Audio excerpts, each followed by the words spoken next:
wabarakatuh. Kami dari kelompok 10 ingin mempresentasikan mengenai desain penelitian metode kualitatif yang kedua. Kelompok kami beranggotakan yang pertama Dr. Abbas Salim, yang kedua Muhammad Farhan Khairunas, yang ketiga ada Muhammad Irfan Nasrullah, dan yang keempat saya sendiri, saya Fitri. Pembahasan pertama yaitu prosedur analisis data. Prosedur analisis data dalam metode kualitatif merupakan rangkaian langkah sistematis yang digunakan untuk mengolah, menginterpretasi, dan menyimpulkan makna dari data yang bersifat non-numerik, seperti transkrip wawancara, catatan lapangan, atau dokumen. Kemudian ada tahapan prosedur analisis data. Tahapan prosedur analisis data ini terdiri dari 4 tahap. Tahapan pertama yaitu pengumpulan data. Sebelum kita menganalisis data, tentunya kita harus mempunyai data. Pengumpulan data dapat diperoleh dari berbagai cara seperti wawancara, observasi, dokumentasi, dan focus group discussion. Data yang diperoleh bersifat deskriptif dan mendalam, sehingga memberikan gambaran konteks dan makna dari fenomena yang sedang diteliti. Setelah data terkumpul, tahap selanjutnya adalah reduksi data. Pada tahap ini, peneliti melakukan penyederhanaan, pemusatan perhatian, dan pengabstrakan data kasar. Tujuannya yaitu untuk mengeliminasi informasi yang tidak relevan dan mengelompokkan data berdasarkan kategori, tema, ataupun pola yang muncul. Proses ini dapat membantu peneliti dalam fokus terhadap inti permasalahan yang sedang ditelitinya. Tahap ketiga yaitu penyajian data. Penyajian data dilakukan dengan menyusun data yang telah direduksi dalam format yang mudah dipahami, seperti melalui narasi, tabel, grafik, diagram, atau matriks. Penyajian ini bertujuan untuk menampilkan korelasi antar data secara sistematis sehingga memudahkan penarikan kesimpulan dan interpretasi. Tahap terakhir yaitu penarikan kesimpulan dan verifikasi. Berdasarkan data yang telah dipresentasikan, peneliti menarik kesimpulan yang bersifat sementara dan menguji keabsahan temuan tersebut melalui verifikasi. Misalnya dengan teknik triangulasi atau member check. Proses verifikasi ini bertujuan untuk memastikan bahwa kesimpulan yang diambil memiliki kredibilitas dan konsisten dengan data yang diperoleh. Interpretasi. Interpretasi dalam desain penelitian kualitatif merujuk kepada proses memahami, menganalisis, dan memberikan makna terhadap data yang dikumpulkan. Dalam penelitian kualitatif, data biasanya bersifat deskriptif, seperti teks, wawancara, observasi, atau dokumen. Dan interpretasi memainkan peran kunci dalam mengungkap pola, tema, atau konsep yang muncul dari data tersebut. Selanjutnya ada proses interpretasi. Yang pertama ada pemahaman konteks. Peneliti harus memahami konteks sosial, budaya, atau lingkungan di mana data dikumpulkan. Ini membantu dalam memberikan makna yang lebih mendalam terhadap data. Yang kedua ada identifikasi pola dan tema. Peneliti mencari pola, tema, atau hubungan yang muncul dari data. Ini bisa berupa kata kunci, rasa, atau konsep yang sering muncul. Yang ketiga ada analisis mendalam. Peneliti menganalisis data secara mendalam untuk memahami makna di balik kata-kata atau tindakan yang diamati. Ini melibatkan refleksi kritis dan pertanyaan tentang mengapa sesuatu bisa terjadi atau dapat dikatakan seperti itu. Selanjutnya ada peran peneliti dalam interpretasi. Yang pertama ada subjektivitas. Dalam penelitian kualitatif, peneliti seringkali menjadi instrumen utama dalam interpretasi. Subjektivitas peneliti, termasuk pengalaman, nilai, dan perspektif pribadi, dapat mempengaruhi interpretasi. Yang kedua ada refleksivitas. Peneliti perlu secara sadar merefleksikan bagaimana latar belakang dan bias mereka mungkin mempengaruhi interpretasi data. Ini membantu meningkatkan keabsahan dan kredibilitas penelitian. Selanjutnya ada teknik interpretasi. Yang pertama ada analisis tematik. Mengidentifikasi tema-tema yang muncul dari data dan mengaitkannya dengan pertanyaan penelitian. Yang kedua ada analisis naratif. Memahami cerita atau narasi yang muncul dari data dan bagaimana individu atau kelompok mengkonstruksi pengalaman mereka. Yang ketiga ada analisis fenomenologis, berfokus pada pengalaman subjektif individu dan bagaimana mereka memaknai pengalaman tersebut. Mana validitas ini untuk datanya sama seperti penelitian kuantitatif, di mana uji validitas dalam penelitian kualitatif dilakukan untuk menunjukkan keahlian data dalam penelitian. Hal yang dilakukan yaitu dengan mendapatkan data yang akurat melalui pengujian gambar hidup tentang pengalaman hidup subjek peneliti. Lalu untuk reliabilitas ini juga sama seperti penelitian kuantitatif, di mana reliabilitas dalam penelitian kualitatif juga dilakukan untuk memeriksa konsistensi dan keterandalan data, di mana hal ini dilakukan untuk menunjukkan bahwa pendekatan dalam pengambilan dan pengolahan data yang digunakan oleh peneliti bersifat konsisten. Lalu untuk validitas ini menurut Franken pada tahun 1997 dikatakan bahwa validitas menunjukkan kesamaan pengertian maupun penggunaan masing-masing peneliti yang berbeda dalam pengumpulan data. Namun menurut Sugiono pada tahun 2007 dikatakan bahwa validitas merupakan derajat ketetapan antara data yang terjadi pada objek penelitian dengan data yang dapat dilaporkan oleh peneliti. Maka kesimpulan dari keduanya dapat dikatakan bahwa validitas adalah berkenaan mengenai derajat ketetapan antara data objek dengan data penelitian. Lalu di sini juga ada reliabilitas, di mana menurut Lancel, reliabilitas ini adalah konsistensi skor dan stabilitas data dari instrumen penelitian. Namun menurut Sugiono, reliabilitas berkenaan dengan derajat konsistensi dan stabilitas data atau temuan. Lalu di sini juga ada objektivitas, di mana menurut Sugiono, objektivitas ini menunjukkan derajat kesepakatan antara banyaknya orang terhadap suatu data. Maka dengan ini dapat diartikan bahwa pada presentasi kebenaran data disampingkan oleh orang banyak. Selanjutnya di sini ada validitas, di mana dalam validitas instrumen yang baik dalam tes maupun non-tes harus valid dan reliable. Lalu jika valid, instrumen tersebut dapat digunakan untuk mengatur apa yang hendak diukur. Lalu instrumen harus memiliki validitas internal maupun eksternal, di mana instrumen validitas internal ini merupakan validitas internal atau rasional yang bila kriteria yang ada dalam instrumen secara rasional atau teoritis telah mencerminkan apa yang diukur dan dikembangkan menurut teori yang relevan. Dan untuk validitas eksternal ini, bila kriteria di dalam instrumen disusun berdasarkan luar atau fakta-fakta empiris yang telah ada dan dikembangkan menurut fakta empiris. Untuk validitas internal instrumen ini berupa tes harus memenuhi validitas konstruksi dan validitas isi, sedangkan non-tes cukup memenuhi validitas konstruksi saja. Nah, untuk pengujian dalam validitas konstruk, yang pertama itu dapat digunakan pada pendapat dari ahli. Dan yang kedua, instrumen dikonstruksi tentang aspek-aspek yang akan diukur dengan berdasarkan teori tertentu. Selanjutnya dikonsultasi dengan ahli.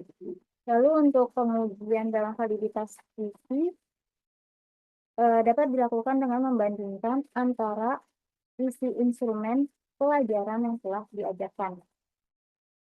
Lalu yang ketiga ada pengujian validitas eksternal, di mana pengujian ini diuji dengan cara membandingkan atau untuk mencari kesamaan antara kriteria yang ada pada instrumen dengan kata-kata empiris yang terjadi di lapangan. Lalu di sini ada 8 strategi dalam validitas, di mana yang pertama itu ada triangulasi, yaitu menggunakan beberapa sumber informasi untuk membangun suatu justifikasi yang justifikasi tertentu,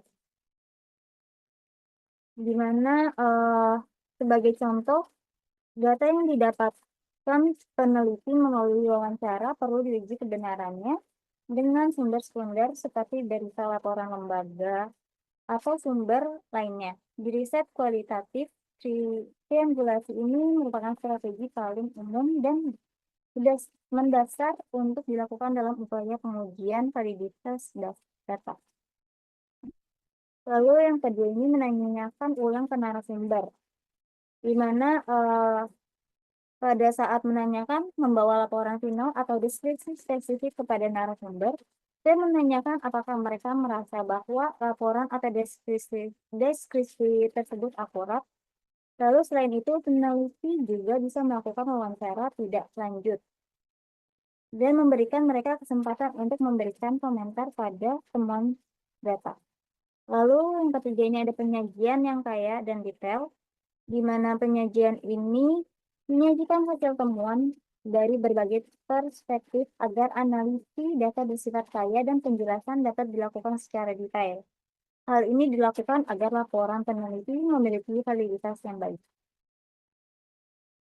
Lalu yang keempat ini ada mengklarifikasi bias peneliti, di mana suatu peneliti kualitatif yang baik memuat penjelasan tentang bagaimana latar belakang penelitian seperti identitas gender, budaya, sejarah, ataupun status sosial dan ekonomi mereka berpotensi mempengaruhi interpretasi atas temuan data dalam penelitian. Hal ini semacam disclaimer yang dilakukan peneliti sebagai bagian dari tanggung jawab etik metodologi seorang peneliti kualitatif. Lalu yang kelima ini ada menyajikan informasi yang berbeda, di mana saat peneliti menyajikan informasi yang berbeda atau justru bertentangan dengan perspektif umum tentang suatu isu atau tema peneliti, hal itu bisa membuat laporan peneliti menjadi lebih valid. Cara ini sebenarnya lebih merupakan antisipasi dan kadang dapat menjadikan bagian dari strategi. Lalu yang keenam ini memperhatikan waktu, di mana ketika peneliti menghabiskan waktu yang panjang dengan narasumber, peneliti berpotensi mengembangkan pengetahuan yang mendalam tentang fenomena yang sedang diteliti. Selain itu, peneliti juga menjelaskan secara detail mengenai subjek penelitian mereka di dalam laporan penelitian. Pada dasarnya, hal ini bukan sekedar untuk kuantitas waktu, tetapi juga pada kualitasnya juga. Lalu yang ketujuh ini ada tanya jawab teman sejawat, di mana strategi tanya jawab teman sejawat ini dilakukan dengan mengulas dan menanyakan tentang studi kualitatif oleh orang yang peneliti kenal atau orang tersebut mengetahui peneliti yang sedang lakukan peneliti yang sedang peneliti lakukan. Hal ini dapat membantu peningkatan akurasi laporan peneliti. Lalu yang kedelapan ini ada menggunakan auditor eksternal, di mana beberapa dari peer reviewer atau auditor eksternal merupakan pihak yang boleh jadi tidak kenal dengan peneliti atau tidak mengetahui penelitiannya yang dilakukan oleh peneliti. Hal itu menandakan adanya jarak sosial yang diharapkan dapat memberikan umpan baik secara lebih objektif terhadap peneliti, mulai dari akurasi transkrip data, hubungan antara pertanyaan peneliti dengan data, hingga mutu analisis data tersebut.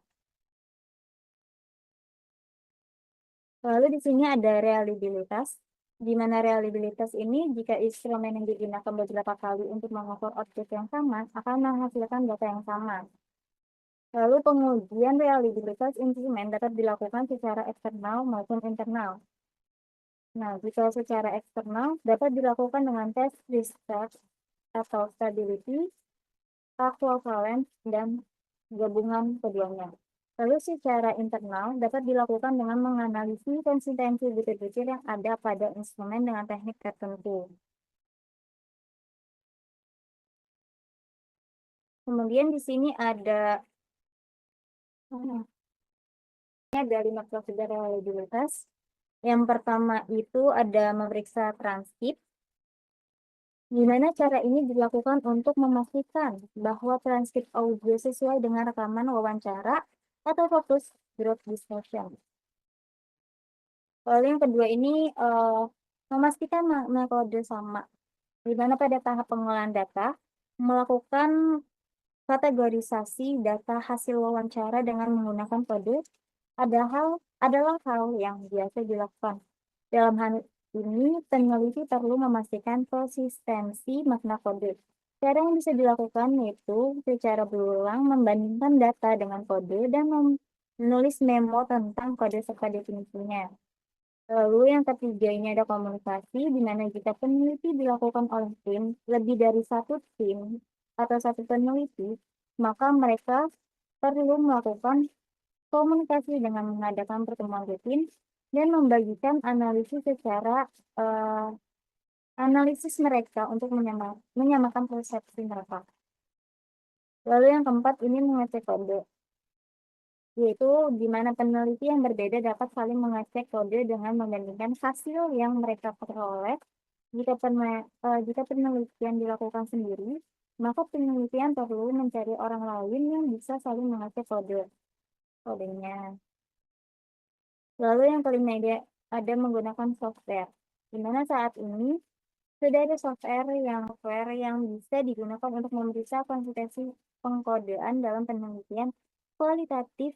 Salah satunya yaitu dengan NVivo atau software tersebut bisa membantu dalam proses pengkodean seperti menandai kata, kalimat, atau bagian yang penting dalam transkrip wawancara serta menambahkan kode. Selanjutnya akan dibacakan oleh Abbas. Yang terakhir ada laporan penelitian kualitatif. Laporan penelitian kualitatif adalah dokumen yang berisi hasil penelitian metode kualitatif yang biasanya berfokus pada pemahaman mendalam terhadap suatu fenomena. Laporan ini bersifat deskriptif dan interpretatif. Selanjutnya ada jenis penulisan dalam laporan. Dalam laporan penelitian kualitatif, yang pertama itu ada penulisan refleksi. Penulisan refleksi adalah berisi pengalaman dan pemikiran peneliti selama penelitian. Yang kedua, ada penulisan kutipan. Penulisan kutipan adalah penulisan yang menggunakan pernyataan langsung dari narasumber untuk memperkuat temuannya. Lanjut, ada bagian-bagian dalam laporan penelitian kualitatif. Biasanya laporan penelitian kualitatif terdiri dari beberapa bagian utama. Yang pertama itu ada pendahuluan. Di bagian ini, peneliti menjelaskan latar belakang penelitian, rumusan masalah, tujuan penelitian, dan manfaat penelitian. Lanjut, yang kedua itu ada landasan teori. Berisi teori-teori atau penelitian sebelumnya yang mendukung penelitian. Yang ketiga, metode penelitian, menjelaskan bagaimana penelitian dilakukan, meliputi desain penelitian, teknik pengumpulan data, dan teknik analisis data. Yang keempat, hasil penelitian, menampilkan data yang sudah dikumpulkan dari wawancara, observasi, atau sumber lain. Bisa berbentuk kutipan dari responden atau deskripsi kejadian yang diamati. Lanjut, yang kelima, pembahasan. Menginterpretasikan hasil penelitian dengan teori yang sudah dibahas di awal. Juga menganalisis temuan untuk pertanyaan penelitian. Dan yang terakhir, kesimpulan. Kesimpulan dari hasil penelitian, dan biasanya ada saran untuk penelitian selanjutnya atau aplikasi hasil penelitian di dunia nyata. Demikian presentasi yang kami dapat sampaikan. Selebihnya mohon maaf. Terima kasih telah mendengarkan presentasi kami dengan baik. Wassalamualaikum warahmatullahi wabarakatuh.